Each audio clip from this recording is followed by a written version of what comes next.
following program may contain adult language and adult content. Listener discretion is advised. The following program may contain adult language and adult content. Listen.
Okay, couple questions to answer here.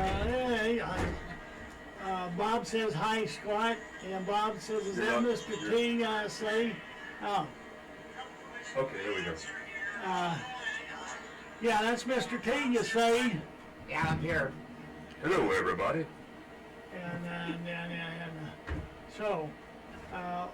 Okay, guys, now listen, I'm going to ask you a question.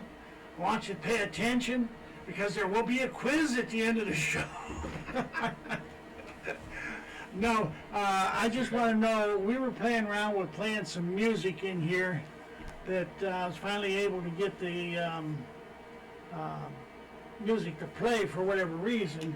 And I was playing it with the YouTube on and the video part thing that does the YouTube, and so I was wondering if anybody was able to hear any music. Oh, here comes cannabis. We have music coming up in the world. Hey, we've learning. I was only in first grade, but my teacher is teaching me good.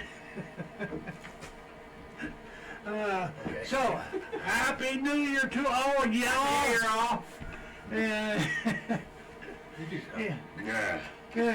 Scott's a sourpuss tonight. Bob. He's. No, I won't say that. We do have a lot going on out there in the world, and Trump is slapping the faces of a lot of baby-faced bastards in this country, and they don't like it. I like it. I like it 100%. How about you, Mr. T? Hey, you took out a bad guy. One of the Grammys. Yeah. Can't fall for that. And I see Congress is complaining because he didn't tell them first. You don't tell the friend of your enemy what you're going to do. Exactly. Okay. That reminds me of after the UN was created, and MacArthur was in Korea trying to stop the spread of the communism from North Korea to South Korea. And every time he wanted to make a move to do something, it had to be cleared by the UN. And the top military commander of the UN forces was a Russian. Okay? So, he didn't take him long to figure it out. I ain't telling him bullshit. I'll do it, and then after it's done, I'll did it. And that's how come Incheon was successful, was because the enemy didn't know it was coming, because Margaret didn't tell the UN. So they couldn't secretly send a message from the Russians to the Chinese, to the North Koreans, and say, hey, Americans are coming around your left flank, you better get some troops over there. Anyway, but anyhow, that's just one example. Then when we were fighting in Vietnam, I don't know how many times we had to converse with the UN about fighting that war, telling them what our plans were. Okay, so anyway, Trump did it. He didn't tell Congress. He did tell his advisors, and he had unanimous consent from his cabinet. Okay, and then we have a story tonight about one of the Congress peoples from the Republic of Sandbox who was bitching and moaning because they weren't informed. And the perfect example of why they weren't informed, she was twittering with her tweeter, so she could have text out what Trump was going to do, and therefore nothing would happen. But did you notice how fast that once Trump announced that the Marines were going in, that the attack on the embassy ceased, and by the time they got there, the enemy had sort of vacated into the walls, crawled back into their pile of sand or their holes. But I've said this. He was on the Shimoli, or whatever he was just coming back from a tour of Jordan, northern Iraq, Syria, and Lebanon, and Iran had been sponsoring terrorism in all those countries. So, who knows what plans were put in place before he was killed? So, just because we got him doesn't mean we can let our guard down. We actually now have to be more aware because we have an idea of some of his stuff, but we don't have it all. But I like the idea of Trump telling Iran, you attack us or retaliate anywhere against an American, I have 52 targets, and there's a reason why they used 52. Okay, the reason they used the number 52 was because that goes back to when Iran stormed the U.S. Embassy shortly after the Shah was taken out or left Iran back 40 years ago, 50 years ago.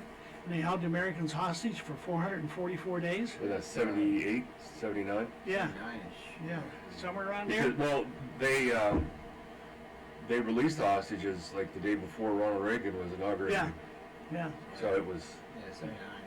yeah. Because any deals that were made before Reagan got in there would be dumped, and they knew it. That Reagan had said if the prisoners ain't released by the time I'm president, something's going to happen. You know. Fortunately, something did happen. They got released. But the thing of it is, all this bitching and moaning by our fellow countrymen because we didn't get told that this is going to happen, and on and on and on and on. How many American people has he killed that he didn't tell you he was going to do? How many people throughout the world did he kill that he didn't tell them we were going to do, or he was going to do? So come on, folks, grow up. This is not a child's game where, oh, gee, you're going to attack me where? So I can be prepared for it. Yeah. I recall when I got home from Desert Storm, I was spending a lot of time here with you and young Daryl, and you guys made comments countless times about how every time there was a briefing, the reporters were, what's your next move? Or where are you going from here? Or asking very, very intense, direct questions. Mm-hmm. You know, there's a term that we've all been exposed to called OPSEC, operational security. Mm-hmm. Keep your mouth shut. That's right. You'll know what happens when it blows up. The one in World War II was loose lips sink ships. Okay? So, loose lips will get people killed. Yep. And, Yeah, and there was actually a story, a congressman was on tour in the South Pacific, and he was briefed by the Navy that the Japanese destroyers were setting their depth charges too low, and our submarines were getting away. Well, that got published in, I think, West Coast paper, or more, anyway. Japanese learned about it, and guess what? They sent their depth charges for a deeper depth, started sinking in ship. quick succession, we lost 3 subs. So, Mhm. yes. Yeah, so you tell a politician anything, he's going to blab it because he's got to make a bigger splash to show how intelligent he is, that I'm on the inner circle. How, And that, how important he is, because he's in on things. Yeah. Especially now with social media, and they have their own, they have Yeah. people on their staff that are dedicated Twitters, Mhm. or, They social can't- media people. They can't keep their mouth shut about anything. We don't need to know every fine detail of what is being done to protect our national security. Okay, we don't need to know that, but we do not need to have that used against us. As far as spying on the American public.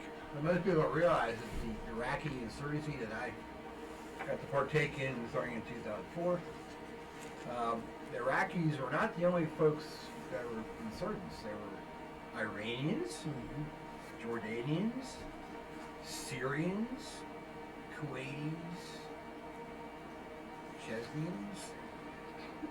Lesbians, did you say? Chesnians, they're all different. They're all Muslim, but all the surrounding countries, sent their folks in. And And they were coming from different parts of the world. I see that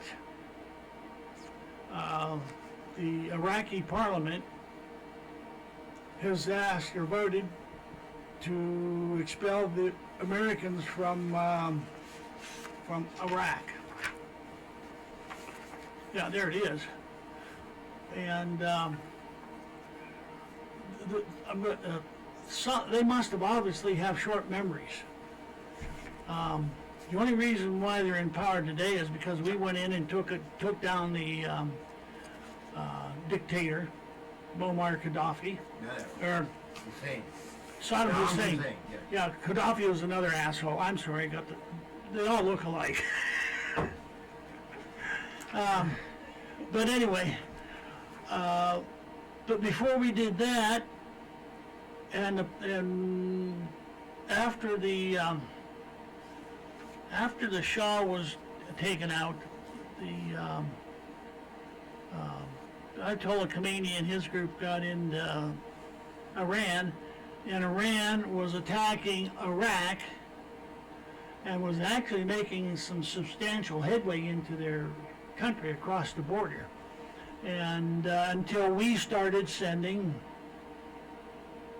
military supplies to Iraq to drive them back. Okay? And so here we are, roughly 40 years later, they're slapping us in the face and telling us to get out, okay?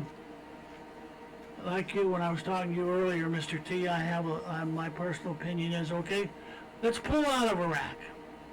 But everything that we have built over there, we blow up on the way out. Okay? And let them figure it out. Okay. Iraq. Before we get started out, at Camp Taji, Taji Air Force Base, there was a large area set aside for captured Iraqi equipment. And captured Iraqi equipment was American tanks, American personnel carriers, American self-propelled howitzers, there was British equipment, there was Czechoslovakian equipment, East German equipment. So there's a whole hodgepodge of countries that supplied equipment to Iraq at one point in time or another that they used against the Iranians and of course against us. But knocked out, captured, and stored.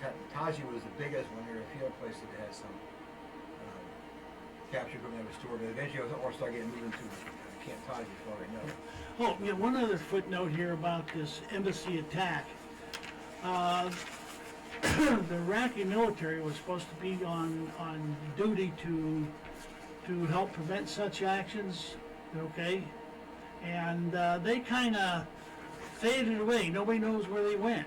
They probably went and crawled in their bunkers and hid and shivered and shook while the other people were Iraqi there. military, at least when I was over there and they were trying to be trained up, was worthless. Because you don't know who they are exactly. They could have been, but they're good. Hey, I support that. Well, they have so many thousands of years of fighting among themselves. And I'm not talking about just the countries of. I'm talking about the people inside and the different they fight. tribal groups. Yeah. Okay, for 2,000 years they've been fighting each other. So what makes you think we're going to go in in a short time and teach them how to get along with each other when they hate each other? Then the bloodbath has been going on for 2,000 years. Stupid American politicians. Yeah. So. Well, they've all got their hands dirty with the oil money. Well, I know. That's one of the main reasons we're over there, is to protect various. Before I left in 2004 to go to Iraq, I'm going to let you do that. my mom's older brother, a Korean War veteran, after all those years, I knew he went to Korea, was in the Army, but no idea what he went talk about. Okay? He knows, he finds out I'm going to be deployed. He calls me up and starts telling me things about Korea. And one thing he told me was, do not let your guard down. The folks that the South Koreans that you may associate with, work with during the day, who seem very friendly to you may be the same ones at night who try to kill you. So do not trust them. That's happened, countless times in I know. Afghanistan amongst I know. those forces. And how many times we got caught, guys got killed because some Iraqi or some Afghani decided, well, I'm really the bad guy. Now's my chance to take out some infidels. Yeah, it happened in Vietnam too. Why not? On your side during the day and trying to kill you at night. Yeah, well, it's, and we were so stupid to allow South Vietnamese maids come in and do cleaning, and oh, what's this? Oh, you know, and walk away with paperwork, or you know, maybe memorize some map overlay. It shows this or shows that, and tell it, you know, the Viet Cong, and yeah, we were dumb, always stupid. Anyway. Okay, Newsmax.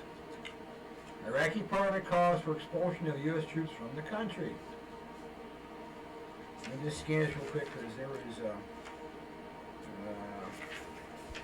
was a vote taken, which I think, it doesn't mention the number here. I think it was 180 or 188 Iraqi parliamentarians, most of them are all Shiites, decided it'd be a good thing to pass this, call for expulsion of our troops, and pass this, I'd say law, but this resolution. But I understand from the news article that most of the Sunnis and the Kurds, who also should belong in parliament, were not there for the vote. Now, they're not there because they were told, don't show up or you're going to die. If you don't vote the same way. I don't know. But it will be the first time. Anyway. Iraqi's parliament called on Sunday for the U.S. and other foreign military forces to leave amid a growing backlash against the U.S. killing a top Iranian military commander that has heightened fears for the wider Middle East conflict.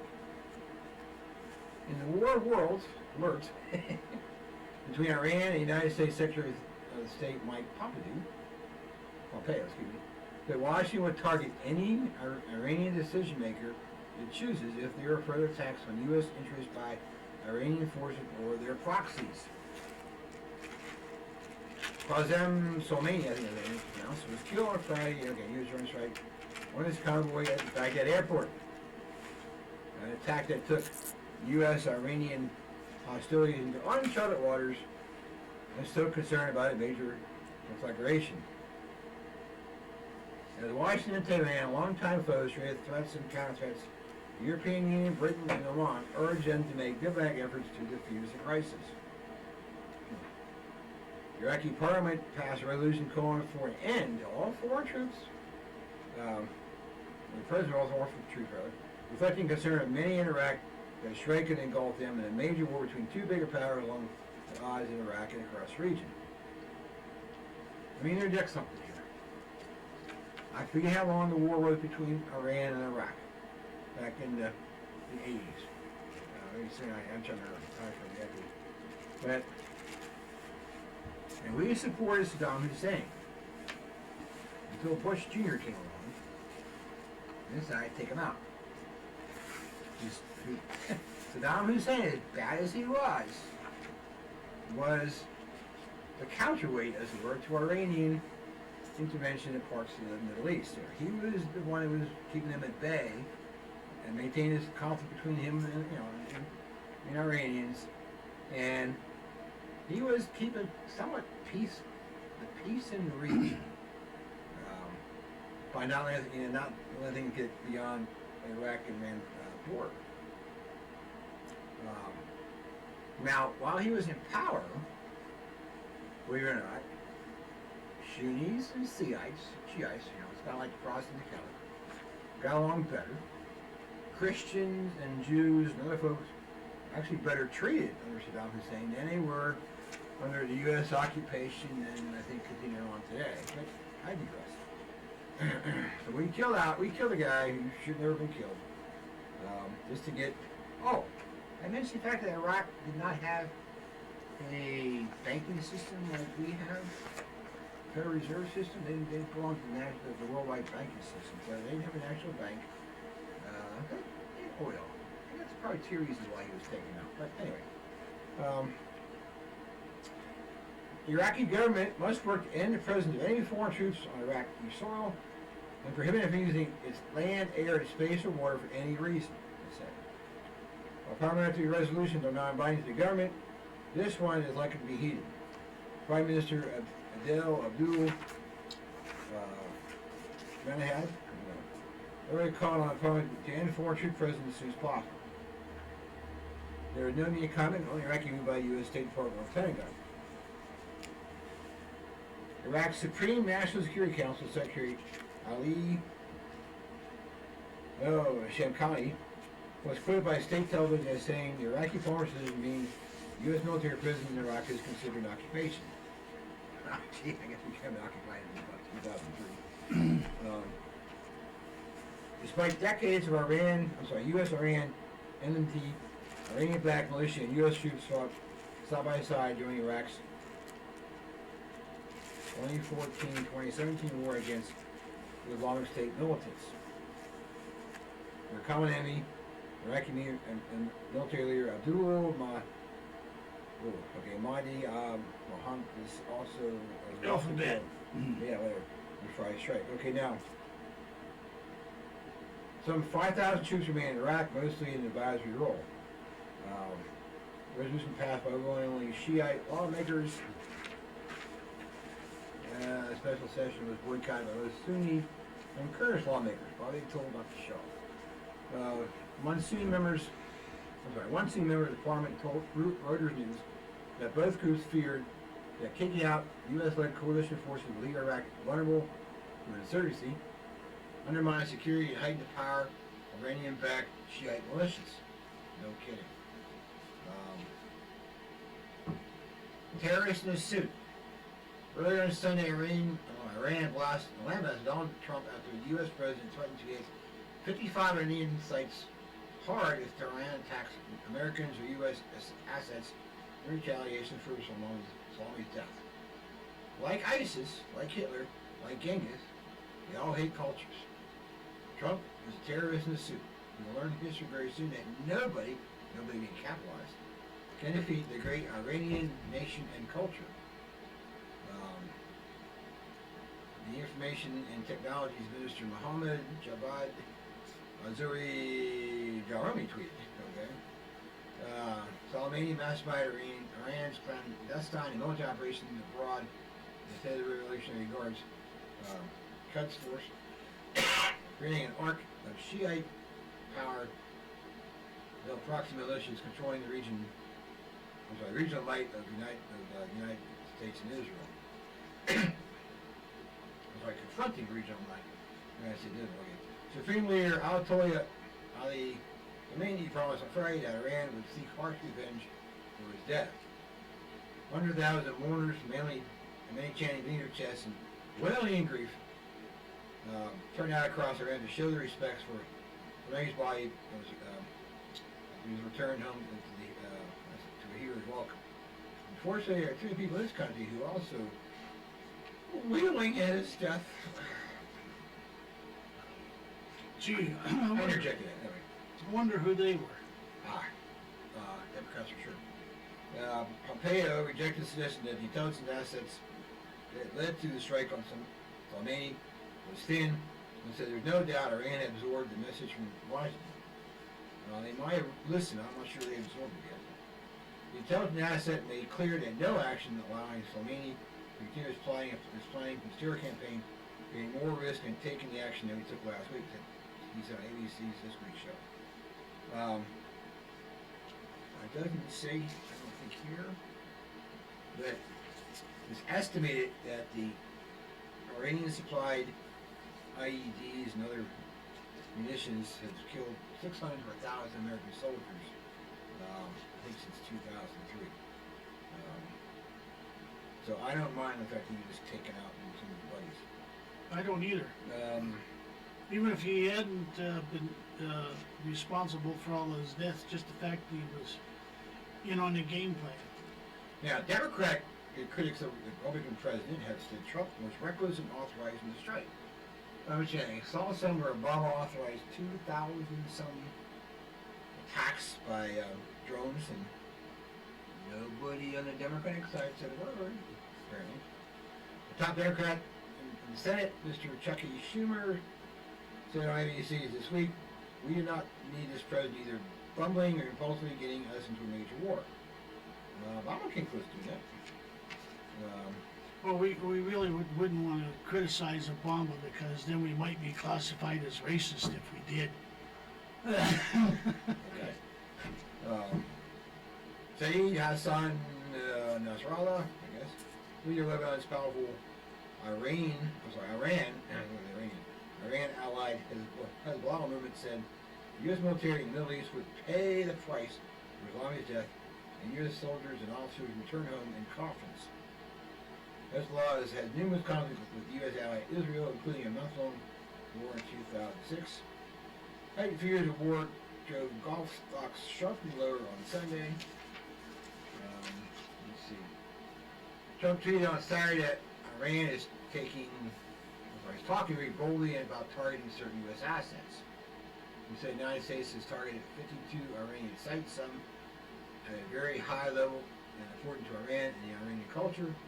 And those targets in Iran, so, I quote, and it's all capitals, will be hit very fast and very hard. You know, my dad used to say a couple different things. He was a chemical engineer. If you supply enough heat to sand, it turns glassy. In remarks to Fox News on Sunday, Pompeo said Trump had not threatened to target Iranian culture sites. Iran summoned the Swiss envoy representing U.S. interests in a turnaround on Sunday to protest at Trump's hostile remarks of Iranian state held in said. EU Foreign Policy Chief Joseph Borrell urged Iran's foreign minister by phone to work to de-escalate the situation and invited him to Brussels to discuss ways of reserving world powers 2015 nuclear deal with Iran, which they've always said they're going to back out of. It was Trump's withdrawal of the United States from the deal in 2018, and even position of sanctions on Iran that touched off a new spiral of tensions after a brief thaw following the accord. That was bad accord. And lastly, Iran will decide on Sunday about its next step to further roll back its commitments to the nuclear containment deal. Foreign Minister spokesman Abbas Mousavi was saying.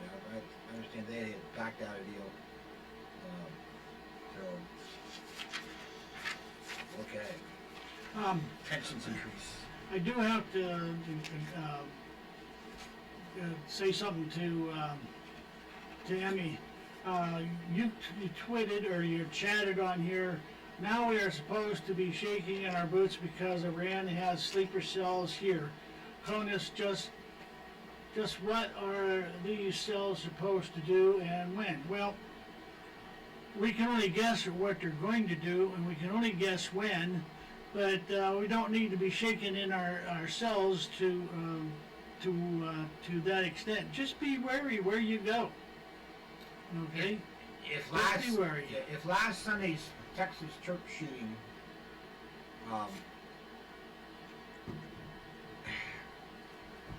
really explains the whole thing, okay? Be armed and be prepared to shoot. That church had only 7 members, well actually 8 because one got the first one killed. They're armed. And they're security force. And one of the members went down. I think the first guy shot was one of the armed members. But yeah, this individual, or law enforcement officer, gun range owner, all that stuff, took the guy out.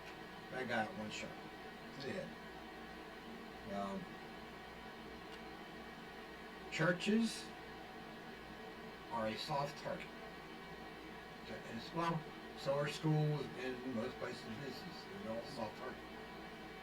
So if you can legally go armed, I'm saying concealed armed, then do so. If you can legally open carry, I would suggest you don't. Don't tell the bad guys who has a sight on them. Let them figure out after they've been shot by you or somebody else. But don't tell them, hey, I'm advertising, hey, look at this, I got this, SIG on my hip or 1911 or whatever, my open carry through the halls of some business or downtown, whatever. Keep concealed, be ready, be mentally ready to do what needs to be done. Now there was a talk show host down my way on, let's see, just after the church shooting, and a bunch of callers called in, and some were just totally upset that anybody would carry a weapon into a church. And one guy was very emphatic saying, weapons do not belong in church. Well, I agree. However, we're at a point in time that such stupidity should be put in a corner somewhere, locked away, and be realistic. Hey, there are nuts out there who want to kill you or kill somebody. Now we have potential threat from Iranian sleeper cells. I would suggest if you can conceal carry, do it daily. Mentally prepare yourself what you're going to do if you're confronted by an armed person. Yeah, I was going to say. I know there are churches who are with anti-gun or anti-weapon policies. Some of them have signs up. They don't allow guns, knives, any kind of including a pocket knife on the premises. There are other churches that have already established security details. I know one church, I won't say which one it is, that's in the process of getting people trained to have their own security detail. I know that because I'm in training with them, but not for that church. It's just a refresher for me. My wife is getting learning a lot. So, a word to the wise, situational awareness. Be aware of your surroundings. If you've been in a neighborhood for a while, you should know who belongs there and who doesn't. If someone does not belong there, then keep an eye on them. There's people acting strangely, they're looking around, paying more attention to what they shouldn't be doing, just really intent on finding out, okay, who lives where, who's got what. Okay, it could be someone sizing your house up or your neighbor's house up for a break-in, or it could be something else. Situational awareness. Maintain awareness of what's going on around you. Don't get lost in conversation with somebody else. Don't get lost in conversation as you walk in your car to Walmart or some fast food place about whatever. Look around, observe who is where. Make a determination. Is this person a potential threat or not? More likely, he or she is not going to be. I do it every time I go out. Drive my life nuts sometimes. But that's what I learned to do years and years ago. That's why whenever I go to a restaurant, I always sit one facing the door. I have to remind my wife, because she, it's the proper thing that the husband has the back to the door. No, I gotta have my eyes through the front door or entrances, because you never know who's gonna come in. Now, I can't carry illegally, I can't have a gun illegally. So, by sitting at the door, though, there are a few things that I can use to distract the assailant, like throw a bottle of ketchup, salt, pepper, whatever, okay? And while he's trying to figure out what happened, then maybe I can tackle the bastard. Maybe I'll get shot, but at least I would make attempt and not cower in the corner like almost everybody else. If he's shooting at you, maybe something else will go jump him. Yeah, and but I've had a plan for this for many years, because I don't necessarily carry very often, but I just have this mental picture of being at Applebee's and some yahoo comes in causing a ruckus, I'll strip naked and go chasing after him. There's nothing more horrifying than a morbidly obese bald man. Everybody be jumping out of the window. Everybody's going to get a visual of this right now. They would think the moon has collided with the earth. Oh Lord, no, I have to do it again. Speaking of that, just speaking of that, on the way up to that part of show, part of it, astronomy show. And I think this year, sometime this year, there's going to be some asteroid that's going to come close to Earth. Now, if it comes, if it passes the right, distance, it's going to keep on going on its track, okay? But if it come close enough to Earth, where the Earth's gravitational pull changes its course, it could come back around in the year 2036. Wham! Right into the Earth. And destroy life as we know it. So we got 16 years. I am really going to worry about that. It's going to keep me awake for 16 years until the son of a bitch comes back around, and I'll have my catcher's mitt and a bottle of rum. I'll get toasted. Well, I just think, Al Gore, I could have melted in 10 or 12 years. There was going to be 5 years. Granted, what's her name? I thought Al Gore was supposed to be such a smart person. The more he opens his mouth... He is, because he swindles so many people out of their money. Well, I can't argue that. And a lot of people believe the BS.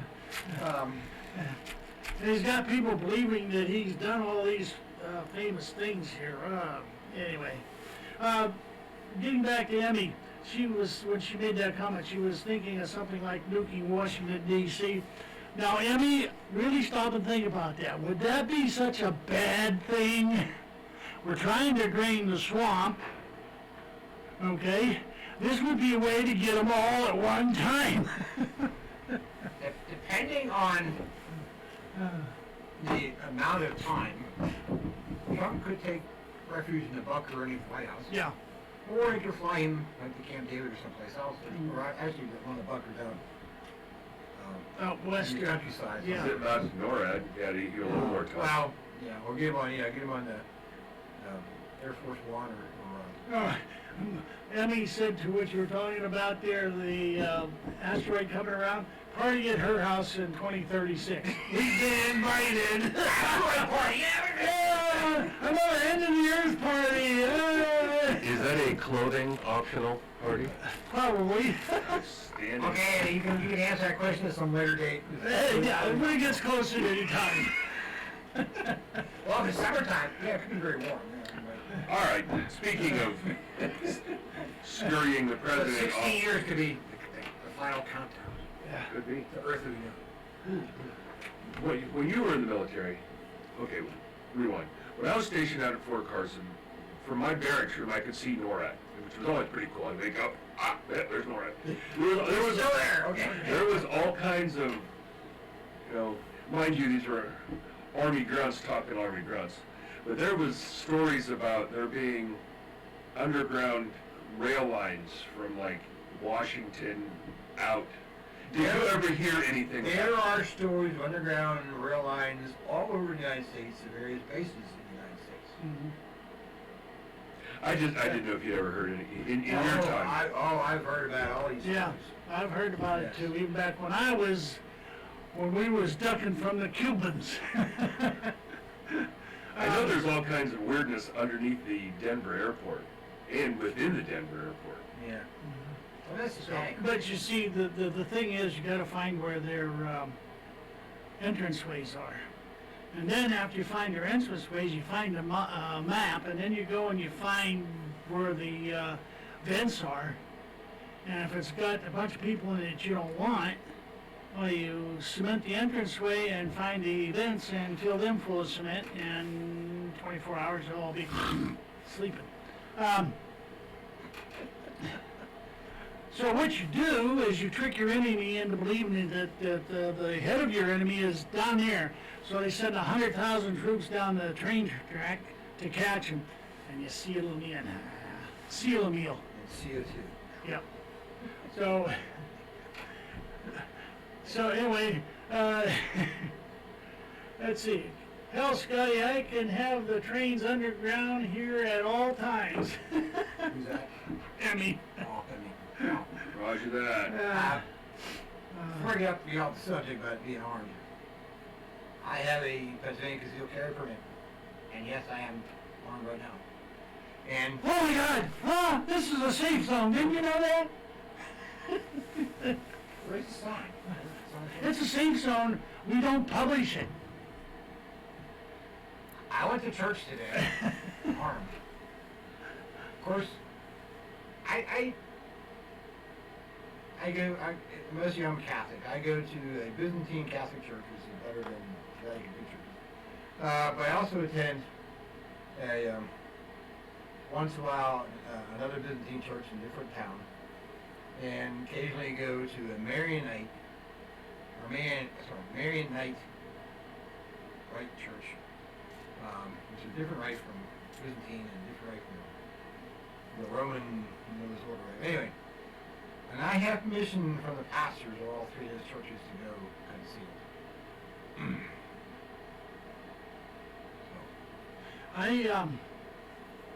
I just come up with a brilliant plan because I'll tell it when I get to that part of the story. We can't wait. Oh, I know. It's so unlethal. I wouldn't want to hurt nobody. Okay. Trump vows to hit 52 Iranian targets if Iran retaliates after the drone strike. Okay, this is off the Newsies Max. President Donald Trump is on Saturday threatened to hit 52 Iranian sites very hard if Iran attacks Americans or U.S. assets after the drone strike that killed Iranian military commander Qasem Soleimani, or shoe leather, and Iraqi militia leader, as tens of thousands of people march in Iran to mourn their deaths. Showing, yeah. Okay. I was asked, let me ask you, or message on Facebook, about this guy. They said, I wonder where he is right now. I replied to her, he's probably in a very hot place. Well, he's in the sandbox to start with, so. Boy, Anyway, showing no signs of seeking to ease tension raised by the strike, he ordered that the killed Somalian Iranian-backed Iraqi militia leader Abdul Maha Alamadus, yeah, I know. them guys, camel jockeys. At Baghdad airport, Trump issued a threat to Iran on Twitter. The strike has raised the specter of wider conflict in the Middle East. Well, you've been asking for it. You've been attacking us and we've been restraining, so now we attack back and you're going to whine. Iran, Trump wrote, is talking very boldly about targeting certain U.S. assets in revenge for camel jockey's death. I wonder if that was a two-hump camel or one. Probably two. God, I got you're bad. It was one that's on in the Iraqi flavor, too. Trump said the United States has targeted 52 Iranian sites, and that's somewhere at a very high level of importance to Iran and Iranian culture. And those targets and Iran itself will be hit very fast and hard. U.S. wants no more threats, Trump said, adding that the 52 targets represent the 52 Americans who were held hostage in Iran for 444 days after being seized at the U.S. Embassy in Tehran in November of 1979, an enduring sore spot in U.S.-Iranian relations. Now, I'm going to put a little code in here. If those 52 targets, we have to do it, if those 52 targets then don't do it, then we go to the next number, 444. Works for me. Yeah, okay. Trump, I thought it would work for you. Probably worked for half of America, except for all those certain aliens. Trump did not identify the sites. No, I wouldn't identify them either. The Evacuate him. Yeah. Why would you identify him? Yeah. The Pentagon referred questions about the matter to the White House, which did not immediately respond to a request for comment. Among the mourners in Iraq include many militiamen in uniform who Mohammed, the pair of cowboy junkies, were heroes. Now, they were in uniform. Now you know who they are. Now's the time to get them. Ooh, let's see. PC-130 gunship. A-10s. Yeah. Couple warthogs. Yeah. Some of them neutron bombs. Boom. I Anyway. know. I suggested that once before Afghanistan. Somebody got really mad at me. Yeah. I said, "Why? You kill the people off and you save the infrastructure. Now you go ahead and move right in." They carried portraits of both men and plastered them on walls in armored personnel carriers in the possession. Chants of death to America and no Israel rang out.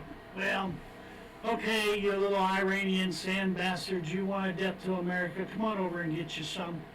Well, I'm 71 years old and I haven't killed anybody in a long time, so I can't wait. so many people in the news media, sorry for interrupting, and on public forums and whatnot, are making it seem like everything was hunky-dory with Iran and they loved America until this godless, horrible human being, Donald Trump, decided to kill one of their people. Now, I don't know 100% the details that our commanders knew about what was possibly being planned, so I'm reserving the right to comment on whether or not. But what I'm saying is, this whole Death to America thing has been going on back during the Obama years and the Bush Jr. years. 79 they were doing it. Yeah. So We're still here. So, how much longer have you been over, without the KY jelly? Unfortunately, we have too many wussies who think, if we just be nice to them, they'll be nice to us. If they don't understand the Quran and the Islamic mind. No.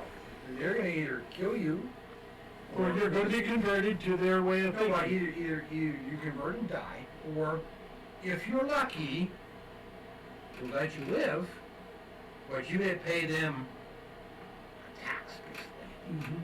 What is it called? Yeah, you pay them money every year, every month, whatever it is, to make sure that, okay, you pay us and we'll let you live another 30 days.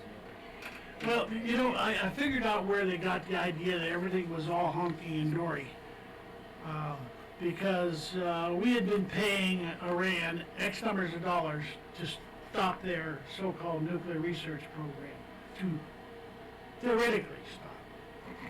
Okay. I don't know, let's pause this Okay, tonight. so as long as they were bilking us out of that money, oh, they're nice and friendly and all this kind of stuff. In other words, you're paying a steppins or a tribute to a foreign entity so that he don't do something to you. I'm sorry, his next delivery would be laced with 25 tons of TNT, and if he doesn't get the idea, then we go with the bigger It stuff. takes your meaning money, I could put it good use. Yeah. I still say my way of to bomb a foreign country and save having to reestablish the Marshall Plan is load B-52s up with pennies and fly over and drop the billions and billions of pennies on the country. And you know how much damage that would do to the buildings and infrastructure? It wouldn't sound like much on a one-to-one hit, but if you have billions of them coming down and maybe hitting the same spot, then they have the money to And rebuild. that brings up something that was, this guy was on Facebook before New Year's. And he was acting, I want to shoot my guns off into the air. Celebrate New Year. Oh, people responded back to him. Well, no, that's not true. The bullets go up, but then they come back. They're going to slow down, and they'll never reach a high enough velocity to kill you. They'll hit your head or whatever, and it'll hurt, but it won't kill you. I got on there, and I said, look, I was in Iraq, and they celebrate by firing weapons in the air. And I know for a fact that they may not have gone straight up and come back down, but they do come back down somewhere. And people, okay, I'm shooting here, let's say Scott's, maybe 400 yards away, but he's in I got back down, and there's Scott. And he gets hit by one or more, and he drops dead, because one, pierced his skull. And he would have believed me that this happened right. I want proof. I said, I don't have proof. I was there. I listened to military briefings about this stuff. It happened in Erie, about 20 years ago? Yeah. On New Year's Eve? Yeah, and that was just a 25 caliber bullet, too. That's what it was? Yeah. I didn't know the details. It hit a girl in the back of the head and killed her. And other people jumped on him too, And I told him, I said, look, he was fighting, I said, look, do us all a favor. Take your guns, lock them up in your gun vault, and give somebody else the key so you can't shoot him on New Year's Eve. Especially if you live in town. Yeah. Okay. We used to do it when we were younger and in town and all that kind of stuff, before all this anti-gun bullshit. You'd go out at midnight and you would hear gunfire. It sounded like World War III. Oh, I know. They do that around my way. It's not necessarily... Well, so, is there somebody hunting or something? No, it's multiple shots. Probably not.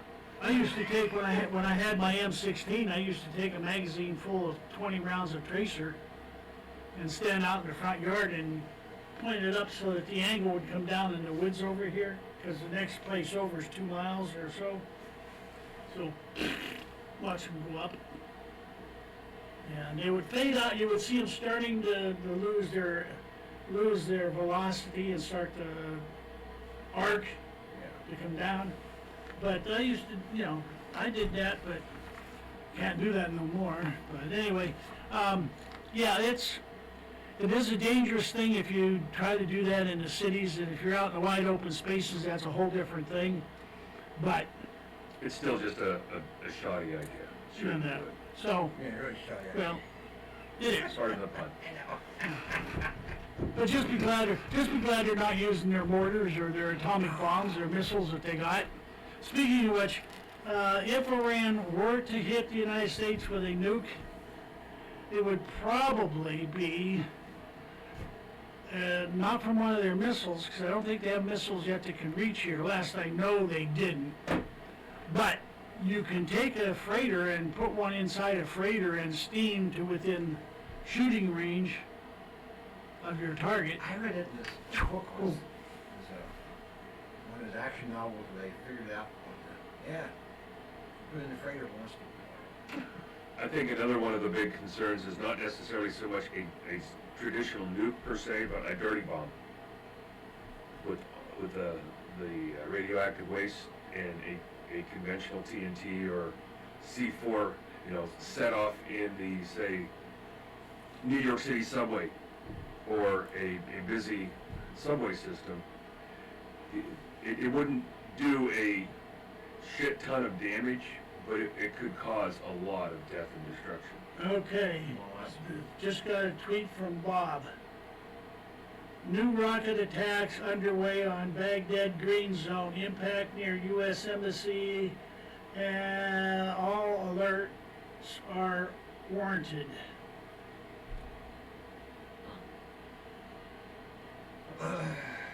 So, as we speak... I was trying to think. I was in the embassy in 04. I'm trying to think. November, December. I think when it was in 05. I mean, the two times there, it was attack free. But I've been, I think it was called Camp Spike, I can't remember, down by the Baghdad airport. I think it was March of 05. I'm expecting the 1 million gallon plus fuel plane that was there. And ripping the company commander about how crappy his fuel farm looked like. And just a mess. Okay. And bunkers were near the entrance to the fuel point. We're almost the very back edge. And I heard the thump thump of mortars.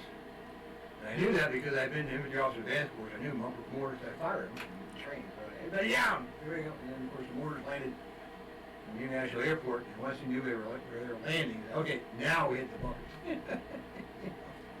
Well, you're sitting in the middle of, a million gallons of fuel, not much you can do.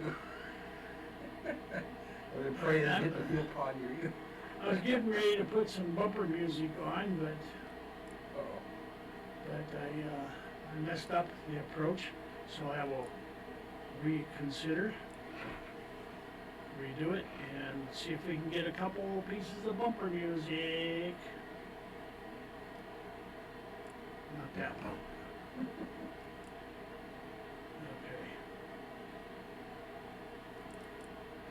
Okay. All right, I'm going to play some bumper music here, folks, so we'll be back in a few minutes, and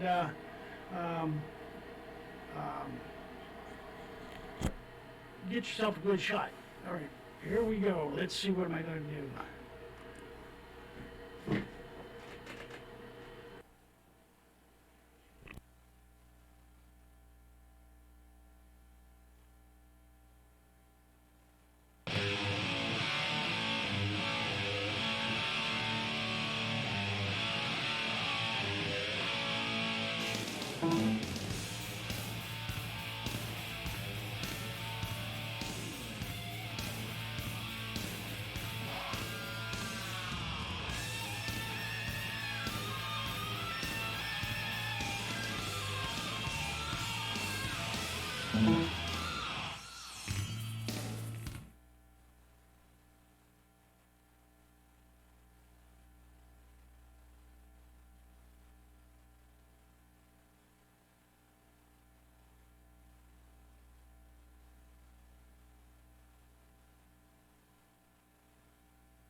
The following program may contain adult language and adult content. Listener discretion is advised. The following program may contain adult language and adult content. Listener discretion is advised.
Hello, party people. I didn't even have mine plugged in yet. Okay, apparently. The last several weeks we've been here, you and I, we've not had much in the way of problems with that. And someone shows up and we're having problems. I don't know.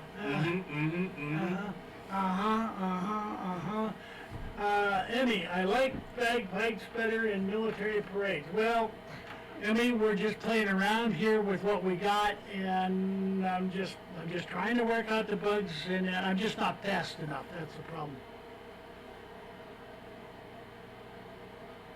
Bob goes, the following program will contain adult language and adult content, and all idiots should begin running for their safe space and sucking their thumbs immediately for whatever they choose to suck. Okay, before we get back into the program, I want to announce a couple of gun shows coming up. Next weekend is Yankee Lake over in Ohio there. Broomfield, I believe it is, Ohio. Right on Route number 5, so it's easy to find. County Lake Sportsman's Club coming up 2 weeks after that, which would be, anybody got the January calendar on them? My wife was going to get me one, so I'll have it. But anyway, in 2 weeks it'll be the County Lake Sportsman's Club out there in County Lake, PA. And, oh, okay, hold it. That will be the 24th and 25th, because on the 1st and 2nd of February is my show out there in Chapmanville. So all you Wet'lawatski Wabbits need to come over. Yeah, February 1st, 2nd. I don't have any more, there's another one, but I don't have the date. So I will try to have that, on that. So, anyway, well, folks, we're trying to put this thing somewhat near good. I'm glad I was able to get the music out to you. That was a major accomplishment. I mean, 6 months. Yeah, it's been 6 months. Yeah, so, okay, now, here's one from, well, maybe, actually, Scott, you should do that one first before I do this one. All right, title of the article is Flashback. Obama cut deal with Iranian terror leader. Okay. Iranian Supreme Leader Ayatollah Ali Khamenei. No, just a side note, that always confuses me, because I remember back in the 70s and 80s, Ayatollah Khomeini. Yeah. Khomeini, the first, anyway, I just want to throw that aside. Okay, Iran Supreme Leader Ayatollah Khamenei is promising retaliation against the U.S. for launching a missile strike in Baghdad that killed his top general, Qasem Soleimani. The New York Times called Soleimani a powerful strategist who represented Iran's influence across the region. The paper explained the death was a considerable blow to Tehran because, as the leader of the Quds forces of the Islamic Revolutionary Guards Corps, which leads Iran's operations abroad, Major General Qasem Soleimani, who was 62, was the country's top security and intelligence commander. He's behind nearly all military and intelligence operations orchestrated by Iran in the past 2 decades and directed Iran-backed militias in the fight against the Islamic State. But the White House under Barack Obama in 2015 had a different view when it was cutting a deal with the Islamic regime, recounted Lee Smith, a senior fellow at the Hudson Institute at the time. Obama likes Soleimani and admires his work, as the president reportedly told a group of Arab officials in May. The Arabs need to learn from Iran's example, Smith wrote. Obama told the Arab leaders they should learn from the Quds force and develop their own local proxies. The Obama administration, Smith wrote, saw Soleimani as the key to the Iran deal, the Joint Comprehensive Plan of Action, insisting it was irrelevant that the Iranian general was on a U.S. terror list. Smith said the so-called nuclear talks were never about Iran's nuclear program. Like everyone else in the Middle East, the Iranians understood that when Obama failed to strike Syrian President Bashar al-Assad in September 2013 for crossing his red line against the use of chemical weapons, there was no way the president would ever order military action against Iranian nuclear facilities, Smith wrote. When Obama took the option off the table, he signaled to Iran that he wasn't going to stop them because he thought there was no way to do so. Smith said the negotiations actually were about what Obama described as a new geopolitical equilibrium, which would stabilize the Middle East and allow the administration to further minimize its role in the region. The way Obama described it publicly, this new security architecture was going to balance Iran against traditional American allies like Saudi Arabia. Then a problem arose. It soon became apparent that the White House wasn't really balancing at all, but had rather chosen one team over the others, Iran. Obama made his preference for Iran and its allies clear in Lebanon, Syria, and most obviously in Iraq, where the White House ordered airstrikes on ISIS positions that allowed various Iranian-backed outfits under the leadership of Qasem Soleimani to take Tikrit. Smith said Obama believed that Iran would keep Iraq stable. The way Obama sees it, the Quds Force can be administration's boots on the ground, Smith said. The administration argues that Tehran will spend most of the money from sanctions relief on rescuing the economy or fixing street lamps and potholes, and not so much on terrorism and other foreign adventures. But there can be no similar argument about buying and selling and smuggling arms, since ending the embargo can only help the hardliners. Combining the two, tens of billions of dollars in immediate sanctions relief and an end to the embargo is like loading a gun and handing it over to Qasem Soleimani, and that's precisely what Obama intended. The way he sees it, he's arming an American ally. At Jihadi Watch, Islam expert Robert Spencer cited Smith's 2015 report, commenting that Obama always was on the side of the Americans' enemies. Soleimani was responsible for the deaths of numerous Americans, he wrote. That makes him a revered figure to the leftist establishment. Ta-da! Yeah, somebody here, Obama was going around kissing everybody's ass, and now we're paying for it. And if that chat that we got about missiles falling on, rockets falling on the green zone and near the U.S. Embassy is underway, why we got a lot of bomb Iran. Bomb Iran. I knew you were going to go there. Well, I just thought it was something neat to do. It's Oh, just so boring. Good Lord, man. yeah, but you're cracking up. And we haven't even got any rum down yet. No, no rum. No rum. Wait, what's this? Rum. Ice rum. Yeah, last week it was that full, and somebody told me to take a sip, so that's what I got left after I took a sip. Okay. Yeah. Okay, guys. I know Emmy. A couple people made some comments about the music. They were glad to hear it, and so we will try to refine everything, try to improve the stuff by the time each show comes on. Next week I'll see if I can find the national anthem to sing have sung at the end of the show. And I think I now know how to do that. What do you mean? Autoplay. I don't want autoplay on. Thank you. Yeah, so anyhow.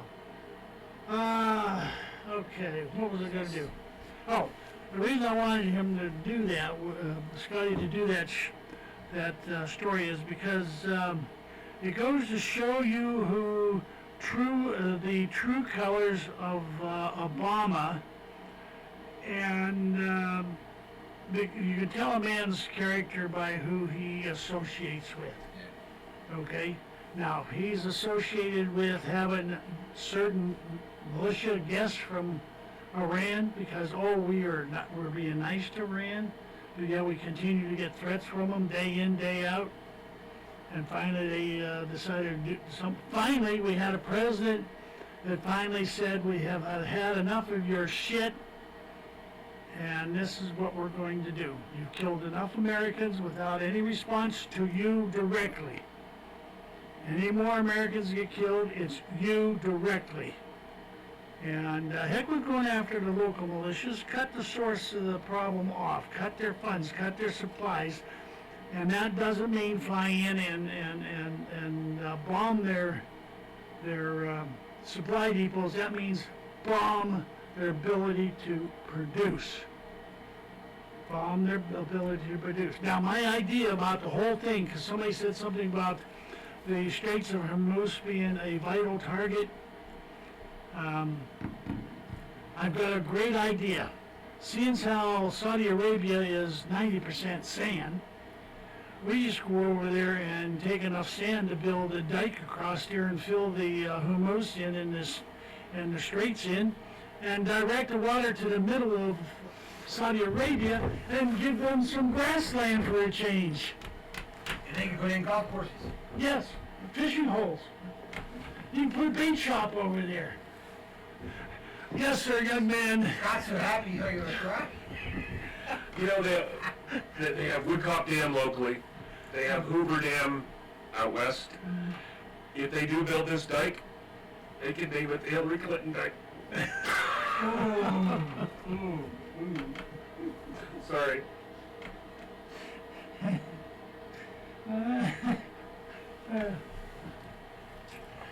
Hildebeest Dyke.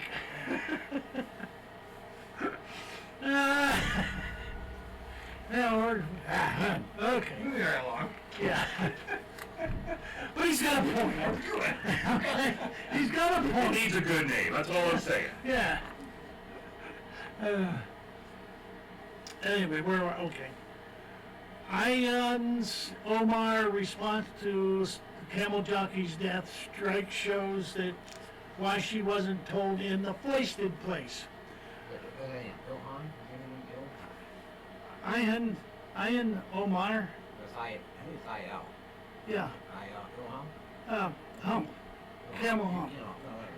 Camel Hump responded to the killing of an Iranian military commander and the lack of congressional oversight in the strike hits at a possible reason she had never talked about or told about in the first place. What? Okay. Omar took to Twitter Thursday and Friday and expressed her outrage towards President Donald Trump. Gee, is that something new and strange? Okay.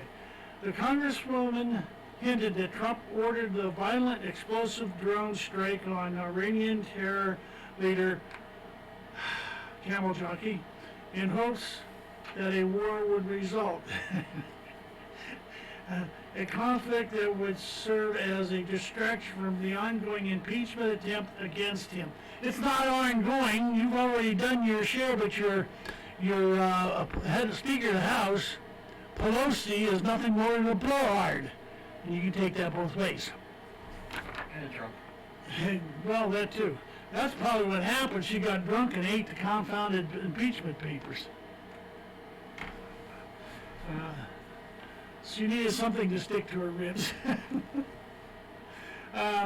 So what if Trump wants war, Omar asked, knows this leads to war and needs a distraction. Real question is, she claimed, or she continued, will those with congressional authority step in and stop him? I know I will. Emphasis added. I will. Me, I'll do it. What authority does she have? Yeah. She can bring an extra roll of toilet paper. One of Omar's main gripes appears to be that Trump failed to get congressional authorization before ordering a drone strike that killed Camel Jockey. If Trump did brief all 535 members of Congress, the impending strike or even members certain certain House and Senate committees, is there any guarantee this information wouldn't be leaked? Well, if she was on one of those, she'd probably leaked it while she was being told. She's from Somalia. Yeah. And she's a Muslim. So you can tell yeah. Yeah, she was the first one to leak that. Yeah. In an opening operation like the one that led to the death of Camel Jockey, it comes down to timing. A target needs to be within clear striking distance of a drone, yet clear from any potential collateral damage. In other words, they waited to where they got him and not got him and 20,000 other innocent people, if there are any of them over there. Even the slightest tip to the Iranian terror leader would have scuttled the entire plan. You're damn right. Omar, a member of the House Foreign Affairs Committee, already confirmed she would use her power to frustrate anything that would lead to a war. She said most likely held the same sentiments days before the strike. The question, however, is whether her desire to avoid a war with Iran would have provoked her to leak crucial information. Well, we can't say she would, but I can almost bet you she would, because being a Muslim, we are all infidels, and if we don't convert to their way, we're all to be beheaded. Okay, let's see. Saving camel jockey would potentially avoid a conflict, but cause irreparable damage to any U.S. plans against the butcher of American and coalition troops. Not even former President Barack Obama sought the approval of Congress for his raid against Osama bin Laden. According to a report from The Hill, the White House and the Senate Intelligence Committees were kept up to date on the ongoing hunt for bin Laden. Only a select few were told about the raid. Obama kept the circle small. Only 8 people in the House and Senate knew about the plans for the raid before it was executed. Clearly, even Obama understood that loose lips sink ships. Gee, I heard that phrase before. Or get helicopter shots. Yeah. At the time when the left is outright apologizing to Iran for destruction of one of the world's most notorious terror commanders, it is really surprising that Trump kept plans for this strike on a strictly need-to-know basis. And that means that Trump was smart. Now, I got something because she's bitching because they weren't informed. First of all, like it said in there, they didn't have time to inform everybody and get the consent because they needed to strike while the target was ripe, so to speak. Under the War Powers Act, he doesn't have to do that. He has the authority to do preemptive strikes to prevent loss of American lives or whatever. If he wants a declaration of war, or if he wants to go to an all-out war, he can't do that on his own. He has to get congressional approval for a declaration of war, similar to what they did when Japan attacked Pearl Harbor. So how many Pearl Harbors do we have to have before we decide to have a declaration of war and get this thing on and get it finished? Yeah, and can you imagine WWD? Okay. You know, U.S. intelligence had an idea where Admiral Yamamoto was going, on what date was going to be there. Can you imagine what happened if Admiral Halsey did not give the approval to have him shot down? You know, we just can't assassinate him.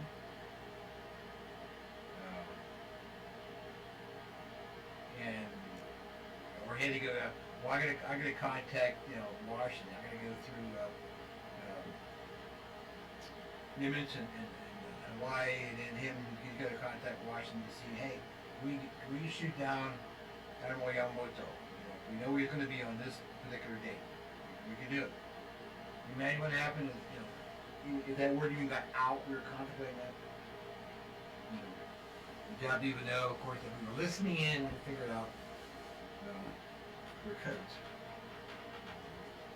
And of course, we lost a great opportunity to get rid of the guy who was behind the attack on Pearl Harbor. Your little comments there, Scott, have got the chat room saying they want you to speak more. Bruce Wayne. I don't know who the Bruce Wayne character is. And I don't know who he is either, but that's fine. I don't see him every show, but he is. Of course, apparently he is being downtrodden by the rank and file of the chat room. But anyhow, so I don't know. There's a lot of stuff that goes on. I have live chat, but not everything comes through on the live chat. And that. So anyway, I had something else here. My voice is starting to fail me again, but I'm going to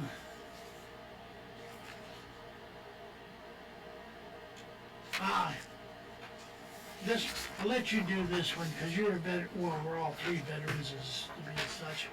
But like I said, my voice is faltering, so, Okay. you need my glasses? Oh, you got your own. Room's not big enough or your arm's not long enough? Okay.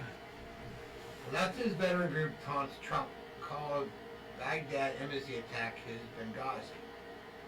World Net Daily. This is why I even start reading this article. Okay, yeah, the embassy was attacked. Iraqi guards that were there fled. Okay. And they did breach part of the wall. Whatever, anyway. Let me read the article. There are some on the left who have become so deranged in their unceasing hatred for President Donald Trump that they would seemingly welcome violent destruction and deaths of American citizens if such thing could be used to further vilify the bad orange man. Case in point is broad reaction among the ideological left to the news Tuesday that I'm going to skip there. That had besieged the U.S. Embassy in Baghdad in response to targeted airstrikes against the militia group's leaders. Strikes that came in response to militia attacks on the U.S. base in northern Iraq that killed an American contractor and left some U.S. soldiers wounded. A number of individuals in media and politics as well as left-leaning veteran groups known as, I got blacked out here, so it must have been a color in print. Oh, that's what part of the problem was. Yeah. I thought I caught them all, but I guess I didn't. Well, never, no, anyway. So the police were attacked once against the embassy in Iraq, as they appear to believe it gave them the chance to align Trump with his own Benghazi. Someone reported. Kind of bad to get the blank spots here. Yeah, it's, Try to print it in black. yeah, well, that's what I do, but, I was having problems with the printer, so Yeah. I thought I caught all the stories, but I didn't. Anyway, of course the blank pertains to the 2012 terrorist attack on the U.S. community compound, Libya, during which Ambassador Christopher Stevens, State Department analyst Sean Smith, and the security contractors Tyrone Woods and Glenn Doherty were killed in a fierce assault on the compound that turned into a protracted gun battle. Benghazi became a sharp and effective one-word critique of then Secretary of State Hillary Clinton and then President Barack Obama due to their utter failure to dispatch necessary reinforcements in the missing attack or respond militarily in the aftermath, on top of revelation that prior warnings ahead of the attack and pleas for help had gone ignored. Now, my understanding is they're running a gun running operation in Libya. Christopher Stevens was the point man on this, and they didn't want him to spill beans, so he was eliminated. That's why Benghazi was not reinforced. That's my understanding. That Hillary and Obama did not want their treacherous plan revealed to arm Muslim terrorists. Ooh, did I say that? Anyway. No, you didn't say that. It appears that some on the left have not forgotten how effectively Benghazi was used against Clinton and Obama, but they jumped at a chance to use what they believe was a similar situation to disparage Trump. Yeah, a bit different, anyway. And I since deleted a tweet taken down to justify outrage response. The Vote Vets group, that's who these people, these leftist groups, the leftist vets are, had written, hey, at POTUS, remember your Benghazi rants during 2016? You're about to have your own one, unfortunately, in Iraq. Let's see.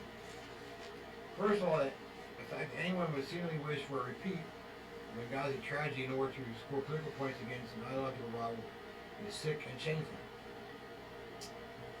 Yes, besides that,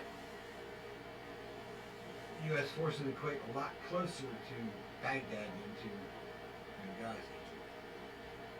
While members of Vote Vets should have an undying respect and appreciation for your service to the country, the does not mean we have to agree with their left-wing politics or approve of their hateful admonishments to the president. Second, the attack on the embassy in Baghdad was a far cry from the assault in Benghazi, in part because nobody died, but largely because, unlike the prior administration, Trump and his team wasted no time immediately responding to the developing situation and taking decisive action. That, no, I can't read that. It probably is in different color print than print out. And that response included immediate dispatching of additional 100 U.S. Marine to bolster security at the besieged embassy, along with and to encircle the compound and provide closer air support and air watch against the mass protesters outside the wall. I think it's called by the two Apache helicopters. On top of that, Pentagon explained how as a rapid point of the quick response team provides an ASAP airborne paratroopers and the possibility of the further deployment of 4,000 additional troops in the region. Furthermore, the attack was not blamed on some obscure YouTube video. The administration officials will not directly provide massage talking points to the media that covered up pertinent facts of what occurred. Nor does it appear that a year-long investigation will be necessary to determine what went wrong and who's at fault, as was the case with Benghazi. Great disparity in the response between the Benghazi and Baghdad attacks, not to mention how bad of a look it was for the veterans group to seemingly cheer the line attack that threatened U.S. personnel, was pointed out by numerous commenters on Bovet's tweet. Bovet's. Looking on them. See what they're about. Anyway, it's nearly inconceivable in a sad commentary on the current state of our society that someone left would seemingly hope for a legal attack on a U.S. facility in a foreign land so that the deadly tragedy could be used to smear the reputation of the state president. His article appeared on something that you can't read, so, Western Journal. Anyway, so you get these veterans who, I guess, didn't mind then the embassy being attacked.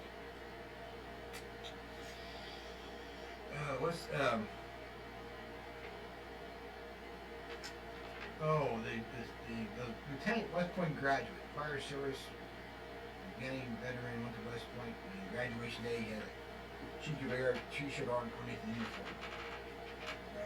I know he was with the court-martial. I don't know. I never did read anything about what happened to him. I'm missing who you were talking There was about. a West Point graduate a couple years back. He was photographed after graduation. His West Point blouse open, underneath the red t-shirt, black silhouette of Che Guevara, the Cuban revolutionary that was Che Guevara. Che.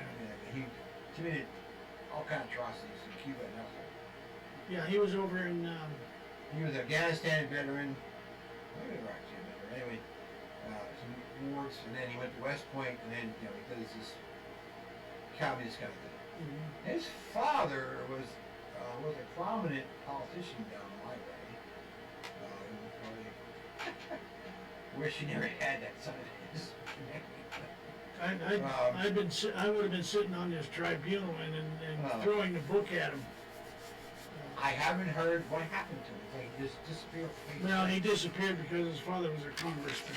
No, he wasn't a congressman. He was a lawyer, and I forget what else. Some kind of Democratic Party politician down there. Well, yeah, that's It all disappeared because I had no idea. He was a court article. He was now spending time at Fort Leavenworth. He was already discharged. He was now looking at my job because of the stupidity. I don't know.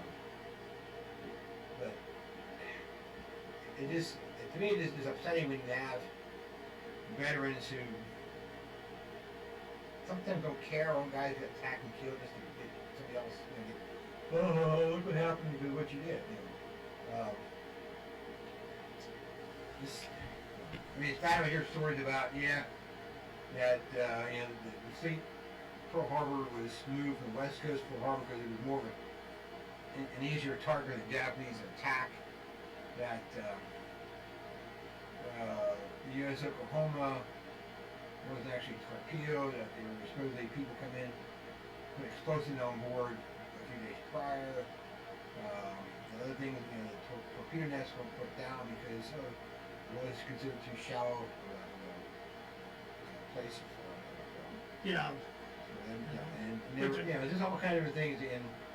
And I know I heard something. FDR got word from Churchill that such an attack was going, but since FDR wanted to get us in World War II, let's have an attack here. We'll get people killed and things. Okay. We'll get the people united against Germany and Japan, and then we can get into the war. And if such things happen, and they may happen. I just, these people, they were still alive. We strung up and tortured and beheaded or executed some manner of shit was wrong.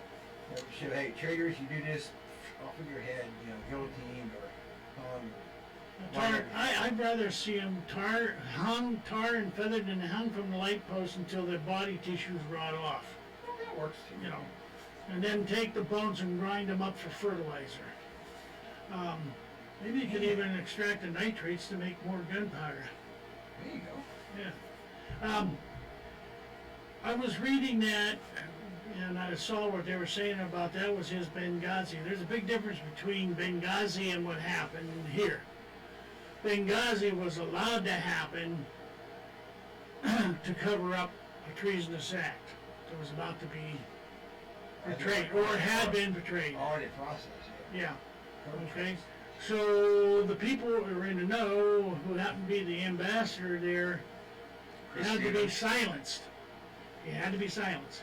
That's why when it happened, no reinforcements were sent to there. The only reinforcements they got were those three, were the three Marines that went down there? 3 guys are former SEALs. Yeah. Down here, and I'm not sure if Yeah. anyone else involved. Yeah. But I know, actually reinforcements were going to be sent. I think it was General Ham who ordered that, and then he was immediately arrested by an executive officer and taken out of command because he was going to violate the Pentagon Protocol. No, we don't want to reinforce these guys. Let them go. He's going to send help anyway. Well, yeah, so he was going to go outside the thing, but the way things were coming down, it was allowed to happen. Yeah. Reinforcements weren't sent because they wanted it to happen. Well, they got dead. Anybody else? Yeah. Was involved dead. Now, the difference is that here in Iraq, when this happened, Trump immediately ordered up the Marines, and as soon as he did that, the attackers started to back away. Now he's sending some troops in to back up the Marines. I've heard several different numbers, 3,000, 5,000, or whatever the case may be. He's sending them in to back these guys up to protect the embassy, and he has made, not threats, but warnings to Iraq, what will happen if you retaliate. Now, my question is, if this attack that was sent to us in the chat is going on, we will probably know within the next couple of days whether Trump is a man of his word and goes after him. And I hope he does the same thing. Don't tell anybody, okay? Just don't tell anybody you're doing it. And it's not abuse of power. You're operating under War Powers Act. And if Congress don't want you to do that, then let them come up with a declaration of war. Otherwise, you operate under the War Powers Act and screw Congress. That's why the War Power Act was given, was to allow the president to do what he thought necessary to protect our people, our interests, without having to go to full-fledged war. If he can do that without going to full-fledged war, that'll avoid us from getting into situation like Korea, Vietnam, Afghanistan, Iraq, Desert Dust 2, now would be Desert Dust 3, the sequel.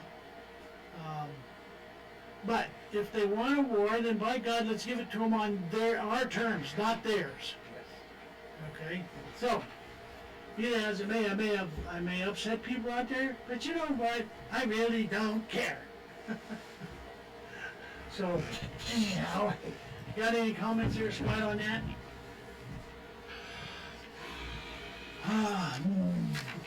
Anything to keep us out of a prolonged conflict. I think we should really limit our presence in the Middle East. Let them have at it, Yeah, that's and exactly. then we can deal with whoever comes out on top. That's what I've been saying. Right for you. now, we're giving these people money. We're patting these people on the ass. We're being nice to these people. You know, it doesn't matter what the president does. He's got to be wrong. We might as well just do shit and be done with it. Yeah. Well, that's exactly what I'm getting at. Get it over with. If it's going to have to happen, get it over with. Then get the hell out of there. And then later on, if they want to go fight amongst themselves, let them do it. And I made this comment a few times on Facebook. We're now going to be into our 19th year, I believe, in Afghanistan Mm-hmm. this year. The Soviets learned after 10 or 12 years that they weren't going to win and left. Mm-hmm. They just learned to finally figure, hey, we're not winning, let's go home. And they left. We're still stupid enough to think, That's because we didn't try it. yeah, we're doing it our way, you know. It might Or is take- it because of the heroin trade? Opiates. Well, it's part of it. That's part of it. Protect the flow. That's what that was what Vietnam was all about. Protecting the drug lords so that they could produce and ship their drugs back to I mean, the rest of the world and the United States. napalm and poppy field and Mhm. all that stuff. Would you like to do another one? Or you want Scotty over there to do it? 100 Biden. Is this so Yeah. loud? Better yet, here, forget that one. Let Scotty do this one on Biden and some. All right. It says Biden sided with Soleimani in handing Iraq to Iran. Okay, as Vice President, Joe Biden enabled Iranian terror leader Qasem Soleimani to push the United States out of Iraq and deliver the country into the hands of Iran's Islamic regime, according to a 2013 New Yorker profile. Soleimani, who was killed Thursday night in a U.S. airstrike in Baghdad, sought to ensure that Iranian-backed politicians won control of the government during the pivotal 2010 elections, noted the New Yorker's Dexter Filkins. The 2013 report was Filkins reported that in 2010, Biden told pro-America Iraqi politician Ayad Alawi to stop trying to form a government. Biden's crucial phone call, according to numerous sources who spoke to Filkins, paved the way for Soleimani to orchestrate an Iranian takeover of the Iraqi political system. After Soleimani's death Thursday, Biden charged in a statement that Trump tossed a stick of dynamite into a tinderbox, warning of retaliatory attacks. The terror leader, second only to Ayatollah Ali Khamenei, was responsible for the deaths of more than 600 Americans, according to U.S. officials, and was planning imminent deadly attacks. Filkins reported the Americans knew that Soleimani had pushed them out of the country, but were too embarrassed to admit it in public. The pro-America politician Alawi had won the largest number of seats in the Iraqi parliament, Filkins noted, but could not assemble a majority coalition. Alawi told Filkins that with U.S. backing he could have built a majority, but the Americans pushed him, asked for the Iranian-backed Nouri al-Maliki. Alawi said he suspected that the Americans weren't willing to deal with the trouble the Iranians would have made if he had become prime minister. They wanted to stay in Iraq, Alawi said, but only if the effort involved was minimal. I needed American support, Alawi told Filkins, but they wanted to leave and they handed the country to the Iranians. Iraq is a failed state now, an Iranian colony. Bum, bum, bum. Okay, and now you see how we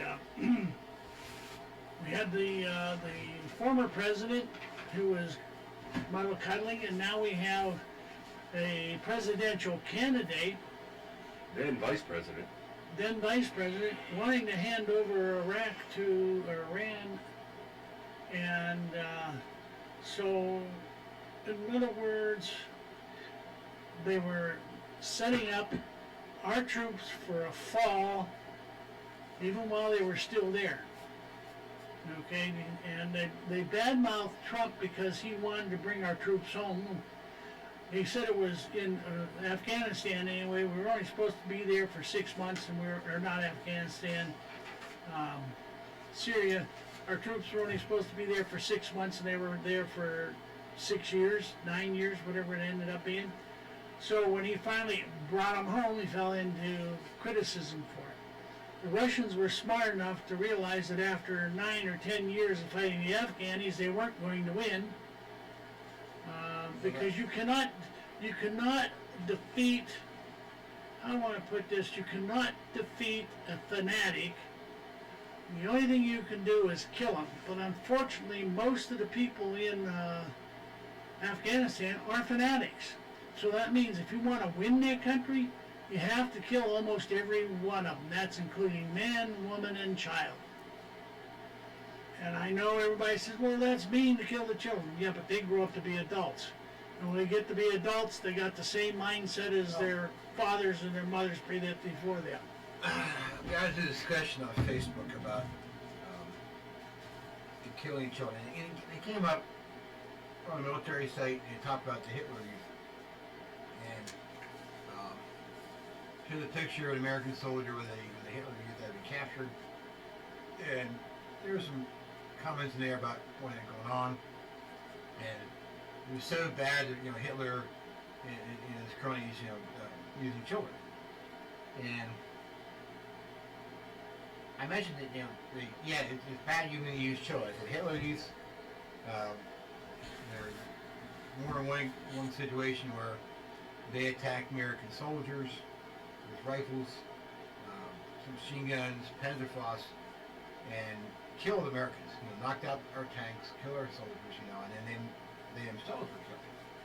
And I mentioned when I was in Iraq that the insurgency folks, they were using small kids to lure Americans, and they were training them to get, to slow the convoys down. Maybe the U.S. would open their doors and when they come to a stop, and you bring them cokes, you bring them food, and you pull out a grenade and you throw it inside. Throw it inside the vehicle and boom, you kill 2, 3, 4 Americans right here. Okay, we gotta break this. We gotta complain about not being able to hear. They didn't say which one of us. So if they're not hearing us, that means we're not talking close enough to the mic. But we need to know that before we're 10 minutes away from ending the program. And then, so, anyway, we'll speak closer to the mic. When I see it, I usually challenge or tell them to do that, but sometimes I don't see it. Okay, go ahead. Anyway, children are used in warfare for centuries. And it's not uncommon for Muslims to use children to the benefit of Allah. So, and it is just something we have to get used to. Yes, you might have to, and I know more than one child in Iraq was shot and killed by a U.S. soldier or coalition soldier because they had a hand grenade, they pointed a weapon at the soldier, they even fired first and missed.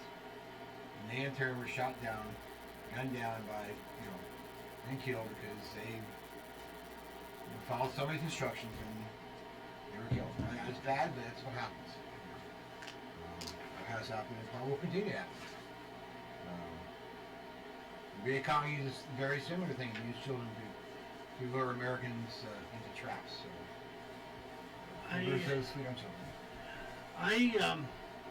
I lost my thought. I lost my thought. God, where'd it go? Anybody see my thought running around there somewhere? I don't see it on the floor. Oh, God. Must have caught the train from the train wreck. Ran away. Underground trains came by. Ah, yeah, one of them underground ones. Yep. He's a wailing away.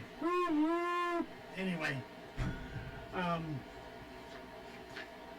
That's the presidential candidate. No, which one were you talking about? You were talking about, I'm sorry, I got distracted for a minute. I talked about the kids. No, the volume thing, yeah. Anyway. What, 7 minutes in this? Okay. So anyhow, This art right here, I kind of go over what I talked about.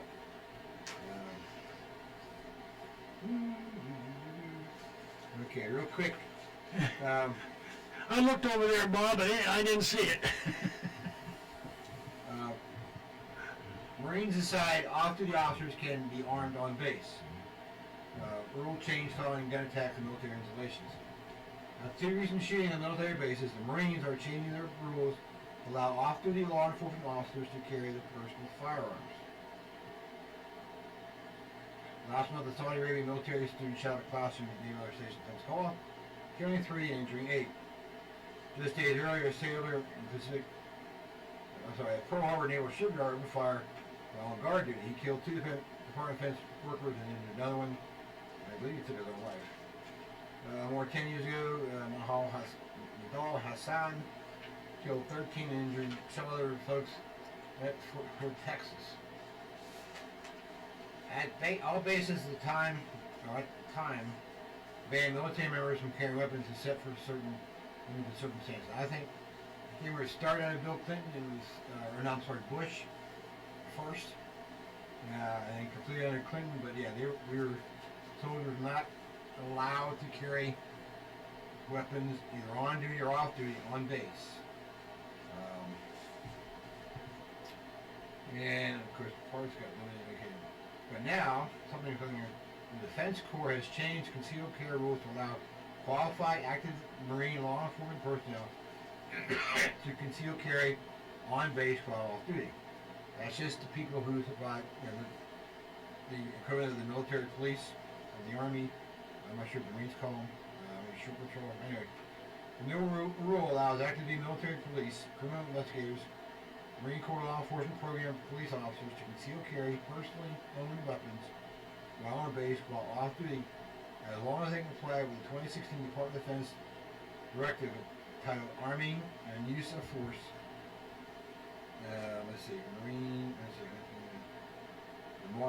Marine Admin. Not sure what that is. Says some higher headquarters of the Marine Corps. Change allowed Marines with valid credentials to carry concealed, privately owned weapons aboard Marine Corps property in the United States and U.S. territories for personal protection, not in the performance of official duties. The authorization is only bases that are run by Marine Corps, and personnel weapons must meet local, state, and federal laws for caliber, ammunition, and more. Federal restrictions on concealed carry to the ban weapons in schools and courtrooms is still enforced, said according to the report. Now, I just read, he recently, I think it's a commanding officer for Drum, New York, is telling soldiers they must comply with the all federal and state, New York State laws regarding firearms, and basically remove their weapons from the post. And then outfit, I think it's Air Force Base, the new commander at that base is telling people now they can't conceal carry, and they got to get rid of their personal weapons. So we can't disarm the American soldier when we send them over their front lines over there, give them a ball bat. We'll disarm them here in the United States before they go over. You think in military base you have to be allowed to carry, Yeah. No, you're not. Unless you go into the range and you go fire. But in Iraq, when I was over there, you could carry a weapon on base and carry ammunition while on base. But you can't, unless you are on guard duty or with the security task with the off-base workers that have come on, you could not carry a loaded magazine in your weapon. It had to be, somewhere in your body maybe, but you could not carry a loaded weapon anywhere on post unless you're authorized to do so. It was so stupid. But I go by a work detail in the morning, either walking toward work, where I work, or coming back, or some meal time, whatever. And I kept thinking, okay, I know, pistols over here. I have my spare ammo. How fast can I how fast can I load a magazine? Should something happen, they jump the guards, take your M16s and or M4s, and then go berserk and start shooting. I always kind of play that scenario in my mind. Okay, well, that gives us 2 minutes left. Oh, I do have a message for you. It appears that you have a fan in our chat room right now. I won't say who it is, but he thinks that you need to speak more. He's saying you're being restricted and it's pissing him off. Well, I'm just trying not to interrupt. You know, I know once, if I get on a rant, like back when Mike was here, he'd interrupt me and phew, I forget what I'm doing. So, if at my young age, I get distracted easily. I know how you old timers, you see something shiny, you pee your pants and you go running down the road. So that's why I'm not speaking. Disappear. Yeah, you got to in order to get it before it disappears. I'm just trying not to be rude and interrupt. Like going to the points. Okay, we're gonna. I will take that under advisement and try to speak up more often. Besides, it might be some Muslim running down the street with a shiny AK-47, and I might want it. You don't need it. These guys, you say go play an AK-47. Yeah, yeah. What the heck? And I'll take it and melt the gold off of it, you know. So anyway, any last parting thoughts? Mr. Epstein did not kill himself. There was just a story on that. The coroner who did a follow-up autopsy said that the wounds were not conducive. Not conducive to self. Yeah. There were a lot of, I know who you mean. He's a fairly famous, retired New York City coroner. He's lots of high-level And he things. said there was a lot of stupid things done. If he had committed suicide in the jail cell, you don't remove the body and send it to the hospital until after the investigation has been completed, and that is pictures taken of every angle, investigation by the coroner who come and confirm that he is dead before you move a friggin' body. Okay? It was a shit show from day one. Well, sure. And then you don't put him on a gurney and allow his face to be shown as he's being transported. Who are you trying to convince out there that he is dead? Yes. Okay. Makes me wonder. Okay. Yeah. So consequently, if he wasn't playing dead, they had somebody in there that looked like him, Yep. or the 2 hours it took before they reported it, it took them 2 hours to give the guy the makeup to make him look like it. Okay. Makes you wonder, huh? Yeah. So I can't report it. Yeah. So anyway, on that note there, guys, we will say goodbye. I will be at the gun show at Yankee Lake next week, so if anybody wants to come down that's listening in the area.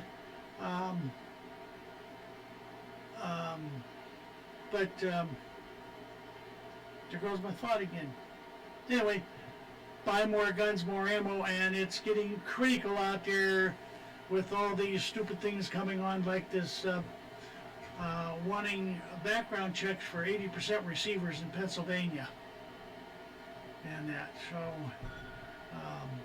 the gun grabbers, even though the firearm was used to save somebody, they are still out there. Well, it wouldn't have had to happen if we didn't have any guns.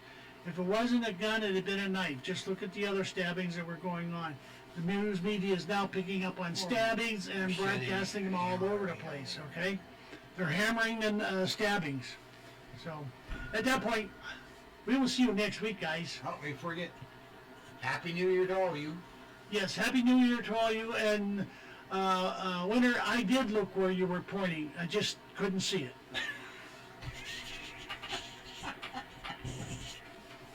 Good night, all.